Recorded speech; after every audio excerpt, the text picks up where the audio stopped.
Muy bien. Ahora vamos a retomar un poco el tema de rectificación. Ya en las filminas anteriores habíamos visto cuál es la estructura básica de una fuente de alimentación de corriente continua. Teníamos el transformador, el rectificador, que le sacaba valor medio a la sinusoide de entrada, y ahora lo que vamos a ver es cómo se implementa el filtro, ¿sí? El filtro que nosotros vamos a analizar es el filtro capacitor, ¿sí? Bueno, después vimos que si la situación lo amerita, si la carga es muy sensible o si hay que tener una regulación mucho mejor, se puede incluir un regulador. Los dos circuitos para rectificación que vimos el de media onda también, pero ese tiene bastante poca utilización, salvo para circuitos de muy poca potencia. Los dos circuitos que vimos son el rectificador doble onda con secundario partido y el puente rectificador de diodos, ¿sí? En ambos casos, con la diferencia de que acá la tensión de salida, a la tensión de salida se le afecta una V gamma y en este caso dos V gamma, porque la corriente pasa simultáneamente por dos diodos. Si nosotros despreciamos las dos tensiones V gamma de los diodos, básicamente la señal de salida o la forma de onda de tensión de salida es la misma. Bueno, un factor que nosotros habíamos visto es el factor de zumbido. El factor de zumbido lo que hace es caracterizar cuán buena es la fuente en términos de la contaminación armónica que tiene, ¿sí? Mide la cantidad se define como el contenido armónico eficaz de la forma de onda de tensión dividido el valor medio.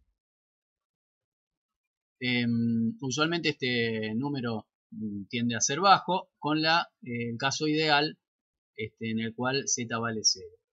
Entonces, vamos a ver cómo uno puede hallar el factor de zumbido para la forma de onda doble onda, ¿sí? A ver cuánto vale. Lo que podemos hacer es descomponer la tensión, esa que es los múltiples chichones de sinusoide, como su valor de continua y los armónicos, ¿sí? Entonces, acá vamos a poner la componente continua y la componente alterna. De ahí podemos despejar, dado que este es el factor que necesitamos calcular, podemos despejar la BAC de T, ¿sí? Todos los armónicos. Que bueno, es la total menos su valor medio. Si nosotros hacemos el valor eficaz de esta forma de onda, tenemos esto que está acá, y desarrollando el cuadrado, tenemos lo siguiente. Tres términos, ¿no? Fíjense, el primero es el valor eficaz de la tensión total, o sea, el valor eficaz de los chichones de sinusoide. Acá tenemos que B de C se puede ir afuera de la integral y me queda el valor medio de B0, o sea, el valor medio de todos estos chichones, ¿sí? Que es justamente otra vez su valor medio. Entonces acá me quedan menos 2B valor medio al cuadrado. Y acá tenemos, como esto va afuera de la integral y estoy integrando entre 0 y 2pi, estoy integrando 1. Entonces esto es directamente el valor, la integral me da 2pi, dividido este 2pi me queda 1 y entonces esta integral me da me da 2 b de c al cuadrado. Entonces acá tengo menos 2b de c, acá tengo b de c, luego me queda que la componente alterna eficaz es la componente eficaz de la total menos al cuadrado menos el valor medio al cuadrado. Ahora, ¿qué pasa? El valor eficaz de esta serie de chichones de sinusoide es el mismo valor eficaz que la sinusoide misma, porque es lo mismo elevar al cuadrado una sinusoide que esa misma sinusoide rectificada. Entonces, el valor eficaz total es el pico dividido raíz de 2. Y el valor medio ya habíamos calculado que es 2 valor pico sobre pi, ¿sí? Entonces, si yo saco el valor eficaz de los armónicos, hago la cuentita esta y me queda que el valor eficaz es 0,3 de ET máximo. Ahora bien, yo puedo calcular ahora el valor de Z, ¿sí? Entonces pongo el valor eficaz de la alterna dividido su valor medio y esto me da 0,48. Significa que el valor del zumbido es bastante alto. Bueno, esto mejora respecto, si uno hace el cálculo para la media onda da 121%, lo cual es mucho peor. De todas maneras, más allá de que el zumbido se reduzca, sigo teniendo el problema de que la tensión se hace cero en el cruce por cero. Entonces, lo que tengo que hacer es agregar un elemento que, por un lado, me reduzca la cantidad de armónicos y por otro lado me almacene energía para cuando la tensión se hace cero, ¿sí? Bueno, para cuando la sinusoide pasa por cero. Entonces, ese elemento es un capacitor. Bueno, este capacitor está puesto para el caso del rectificador doble onda con secundario partido, pero digamos, también se pone en paralelo con la carga cuando uno tiene el puente rectificador. Entonces, ¿cómo funciona este capacitor? Fíjense que yo acá esta sería la rectificada doble onda, ¿no? La rectificada doble onda, imagínense que yo arranco con el capacitor descargado, ¿no? Arranco con esta BC igual a 0, arranco acá y la sinusoide, ¿sí? El semiciclo positivo empieza, o sea, la sinusoide empieza a crecer. Como el semiciclo es positivo, acá va a haber un más, ¿sí? Que va a polarizar a este diodo, entonces en el semiciclo positivo va a funcionar este diodo, que se va a comportar prácticamente como un cortocircuito. Entonces, ¿qué pasa? Si yo acá tengo un cortocircuito entre este punto y este punto, si a mí se me presenta el semiciclo positivo en el transformador, esta tensión que aparece entre tierra y el ánodo del diodo va a aparecer entre tierra y este punto, ¿sí? Entonces, el capacitor va a seguir a la sinusoide ¿hasta dónde? Y hasta este punto. En este punto, ¿qué es lo que va a pasar? La sinusoide digamos, el capacitor va a llegar a este valor de tensión, ¿sí? Y la sinusoide va a disminuir su tensión. Quiere decir que en este punto va a estar la tensión del capacitor con este valor y la sinusoide va a disminuir su valor. Significa que la tensión del ánodo va a ir por debajo de la tensión del cátodo. ¿Qué pasa? Este diodo se abre, ¿sí? Este no puede conducir porque tiene tensión negativa.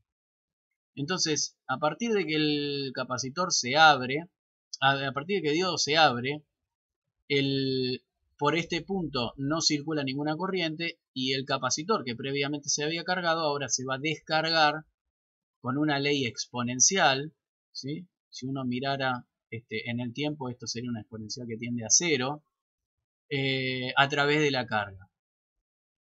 ¿Qué pasa? Cuando la tensión del capacitor vuelve a ser más chica que la tensión de entrada, este diodo se vuelve, o mejor dicho, en el semiciclo negativo, este diodo se pone en conducción, representa un cortocircuito y el capacitor se vuelve a cargar. ¿Sí? El capacitor en definitiva se carga en esta porcioncita chiquitita del ciclo de sinusoide y se descarga en toda esta parte. ¿Cuál es la condición para que esto se descargue lentamente? Y bueno, que la constante de tiempo de este conjunto, ¿sí? El tau de este conjunto, de este RC, sea mucho más grande que la frecuencia, o que mejor dicho, que el periodo de la sinusoide, ¿sí? De esa manera, el contenido armónico que trae la tensión rectificada doble onda se va a poder derivar, dado que la reactancia de este capacitor va a ser muy chiquitita, se va a poder derivar por el capacitor y no por nuestra resistencia de carga. En ese caso, lo que sucede es lo siguiente. Fíjense, analicemos qué es lo que pasa. A ver si está bien. Bueno, acá tenemos, bueno, esta es la tensión de salida del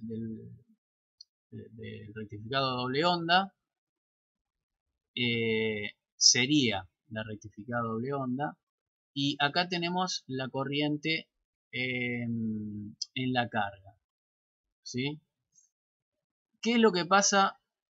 ¿Por qué la corriente tiene esta forma? Fíjense que yo acá grafiqué 0, bueno, porque esta en realidad es la corriente IS, es la que entra a esta reactancia capacitiva. ¿Sí? Imagínense que esto es una reactancia capacitiva. Entonces, ¿qué tenemos acá? Tenemos que es 0 durante el tiempo en el cual no conduce ninguno de los dos diodos, y es un arco de sinusoide, esto pretende ser un arco de sinusoide, que pasa por 0 cuando la tensión es máxima. ¿Por qué esto tiene esta forma? Esta es la forma ideal, ¿no? Porque imagínense que mientras alguno de los dos diodos está conduciendo, nosotros tenemos un circuito que es, digamos, se comporta linealmente, es decir, tengo una reactancia capacitiva que está alimentada por una fuente de tensión sinusoidal. Acá, en esta parte, yo tengo un arquito de sinusoide. Pero ¿cuál es el asunto? Que esta reactancia capacitiva, si este capacitor es suficientemente grande, para la frecuencia de la sinusoide, se va a ver como un capacitor puro. ¿Sí? Entonces, viéndolo como un capacitor puro o casi puro, la corriente que fluye por esta reactancia va a tener que estar adelantada con respecto a la tensión. Entonces, si acá yo llego al máximo de tensión, esta corriente capacitiva tiene que llegar al mínimo. ¿Sí? Obviamente que no va a estar a 90 grados adelantada, pero va a tener un adelantamiento similar a 90 grados, porque esto ya les digo, si el capacitor es suficientemente grande, todo este conjunto se va a ver casi como un capacitor ideal. Entonces, mirando esta forma de onda, el problema que tenemos es que la corriente que circula tanto hacia el RC como la corriente que circula por los secundarios del transformador es una corriente pulsada, ¿sí? Y es una corriente que mientras más grande sea el capacitor, imagínense que yo tengo un capacitor más grande, y en consecuencia se descarga más lento, y en consecuencia inicia su carga más tarde, ¿sí? Si el capacitor es más grande, este pulso se achica, ¿sí? Este lado se viene para acá. Pero ¿qué pasa? El valor medio de corriente para la misma tensión tiene que ser el mismo. Quiere decir que si yo hago que este pulso sea más cortito y tengo que mantener el valor medio, este valor de corriente se va a hacer más alto. Entonces ese es el gran problema que tiene, o digamos, la cuestión que hay que tener en cuenta al momento de dimensionar este capacitor, ¿sí? Bueno, si esta es la corriente en el paralelo de capacitor y resistencia, y yo quiero ver cuál es la corriente por mi capacitor, la componente continua de corriente naturalmente va a ir por la resistencia y no por el capacitor, porque si no se estaría cargando indefinidamente. Entonces, y eso no es posible. Entonces, la corriente en el capacitor es la misma que esta, nada más que con el valor medio, digamos, tirada para abajo en el valor medio de corriente, que es el valor medio que circula por la resistencia de carga. Bueno, esto es lo que acabo de explicar, digamos. Todo esto es bajo el análisis idealizado, ¿no? Que el capacitor es suficientemente grande. Bueno, bueno, acá están los dos instantes, ¿no? El instante en que se carga el capacitor y el tiempo en el que se carga el capacitor y el tiempo que se descarga. Bueno, el valor del capacitor. Nosotros podríamos decir, bueno, ponemos un capacitor suficientemente grande para que esta tensión sea constante, o sea que se cargue casi al pico y bueno, y tendríamos casi una tensión continua ideal. El problema es un poco lo que les comentaba, digamos, por un lado, un capacitor demasiado grande ocupa mucho espacio, caro, ¿sí? Y por otro lado, el hecho de que a mayor capacitor el pulso de corriente sea más alto genera por dos cosas. Una que es que uno termina tomando corriente pulsada y con mucha distorsión desde la red, cosa que está para grandes potencias eso está penalizado, digamos por un montón de razones, por contaminación y además porque genera calentamiento en todos los componentes de la red de distribución, digamos. Todos esos armónicos van a tener que fluir a través de los núcleos magnéticos de todos los transformadores. Y por otro lado, el capacitor internamente tiene, creo que yo ya se los había comentado, tiene una resistencia parásita y esa resistencia por esa resistencia parásita va a circular la corriente eficaz, ¿sí? Toda esta corriente pulsada tiene un valor eficaz y esa corriente eficaz genera calor. Entonces, como en la generalidad de los casos estos son capacitores electrolíticos que tienen adentro un fluido, si nosotros los calentamos permanentemente ese fluido se evapora y el capacitor se termina rompiendo. Bueno, vamos a ver cómo elegimos el valor del capacitor. Nosotros vamos a hacer les voy a explicar un método para estimar el valor del capacitor, ¿sí? Hay métodos más exactos pero que no justifican su aplicación en esta materia, digamos, porque además desde el punto de vista o a nivel industrial para grandes potencias este tipo de filtrado no se usa. Bueno, entonces, ¿qué es lo que necesitamos saber para elegir el capacitor de un filtro de este tipo? Primero, la componente continua de tensión, ¿sí? Que necesito a la salida de mi rectificador. Por otro lado, voy a requerir, voy a dar como especificación un factor de zumbido. Y por otro lado, una regulación. ¿Dónde va? A ver. Bueno, fíjense lo siguiente, retomando un poco esta forma de onda. Digamos, el zumbido tiene que ver con esta componente que varía en el tiempo, ¿no? Que va a tener un valor eficaz y en consecuencia me va a definir un Z. El valor medio va a tener que ver con, bueno, si yo miro el valor medio de esta forma de onda filtrada, y va a estar más o menos entre medio del mínimo y el máximo, ¿no? Ahora vamos a hacer una aproximación en la cual esto es un triángulo, pero si esto es un triángulo, el valor medio va a estar en el medio. Entonces, si yo pongo un capacitor más bajo, este triángulo me va a venir por acá y va a subir. Y entonces, en ese caso, el valor medio va a bajar, ¿sí? Porque el valor medio depende del valor del capacitor.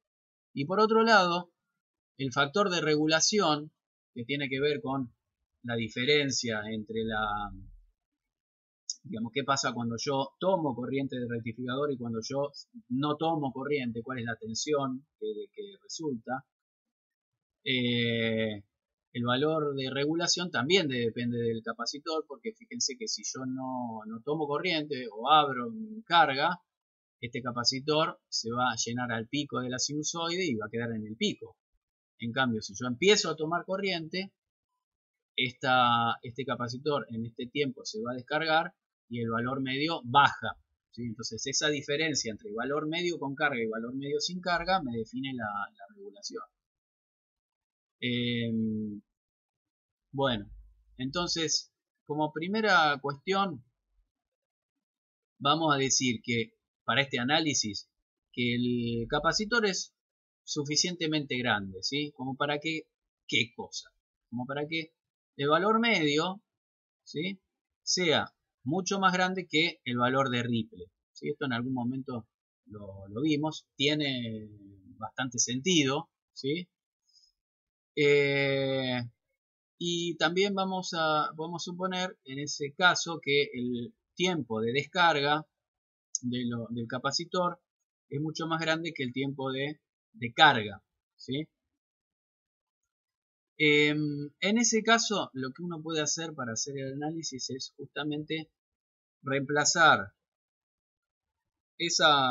tanto el arco de exponencial como el arco de sinusoide por sendas segmentos de recta, ¿sí? Entonces vamos a aproximar como un diente de sierra.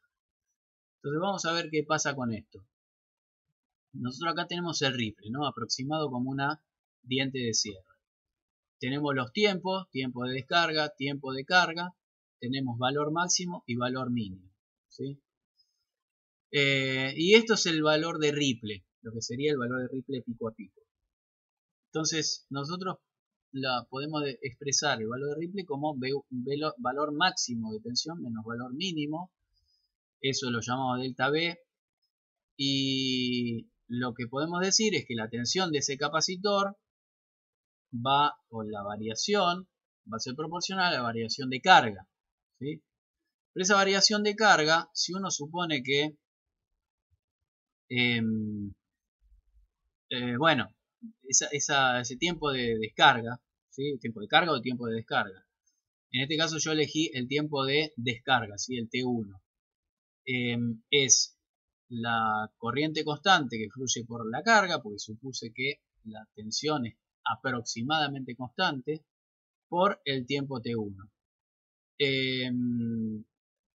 El tiempo T1, si uno toma el tiempo total del periodo, o mejor dicho, el periodo de la red, fíjense que T1 es el tiempo de medio ciclo de red menos T2. ¿Sí? Si este T2 es muy chiquitito, yo puedo despreciarlo de acá, y entonces me queda básicamente esta relación entre el Ripley, que es lo que yo siempre voy a especificar, la corriente continua que va a circular por mi carga y el periodo de la red y el capacitor. De tal manera que, bueno, lo pongo en función de la frecuencia.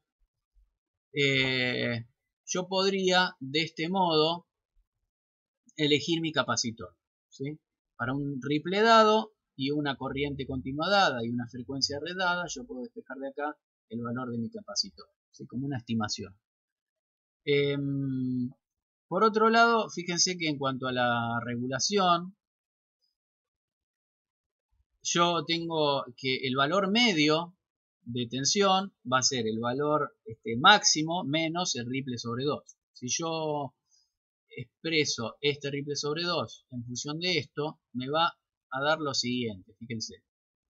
Me da tensión continua igual a ET máximo, el pico, menos un término, ¿sí?, que multiplica a IDC, ¿sí? Entonces esta IDC que está multiplicada por un factor, si yo pienso este factor como una resistencia, lo que me está dando esta ecuación es un dipolo de Thevenin mirado desde la continua, ¿sí? ¿Por qué? Porque tengo que la tensión de salida es una tensión que es en este caso de CT máximo, menos una R de Thevenin por la corriente continua que circula. Entonces, de alguna manera, este factor que está acá hace las veces de la resistencia de salida de este rectificador, ¿sí?, conjunto rectificador más filtro. Es como una R de Thevenin, que fíjense, si yo hago que mi corriente sea 0, en la salida tengo la tensión máxima, y si yo empiezo a tomar corriente, esa resistencia de salida de mi rectificador hace que tenga una caída, ¿sí? Y esa caída es más chica a medida que este capacitor se hace más grande. Entonces el capacitor interviene de alguna manera con la regulación. Bueno, si uno quiere hacer el cálculo del zumbido, tiene que remitirse de nuevo a la definición. Y bueno, el tema es que para esta aproximación que hicimos acá, yo tengo que sacar el valor eficaz de esta forma de onda. Si uno hace el valor eficaz de esta forma de onda, les sugiero que lo hagan. Se hace por definición, es muy simple. Es el valor eficaz de una diente de sierra y termina dando el valor pico a pico de esa triangular dividido 2 por raíz de 3. De tal manera que, bueno, estos lo ven cuando hacen el cálculo, que no depende de T1 ni de T2. De tal manera que, bueno, si uno reemplaza la tensión de Ripple por su expresión, la expresión anterior, esta que está acá, a uno le queda esto que está acá. Bueno, después hace un poco de álgebra.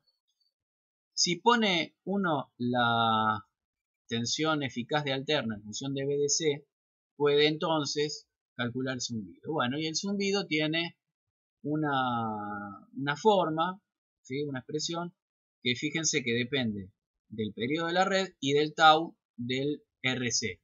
Y fíjense que mientras más grande es el tau respecto del ciclo de red, más chiquitito es el zumbido. Y es lo razonable, ¿sí? Mientras más grande es el capacitor, más tarda en descargarse y mejor es desde el punto de vista del zumbido. Por último, lo que les quería comentar es, bueno, cómo, porque acá tengo si yo necesito el cálculo me arroja un factor, un capacitor grande, lo que tengo que tener cuidado es en estos picos, ¿sí? Porque estos picos los va a tener que absorber, los van a tener que absorber los diodos del rectificador. Entonces, acá tengo dos maneras, digamos. O mejor dicho, dos maneras a ver, de simplificar este pulso, que es o sea, no perdamos de vista que esto es la forma ideal, ¿sí? La forma ideal en donde acá hay un constante y acá hay un arco de sinusoide.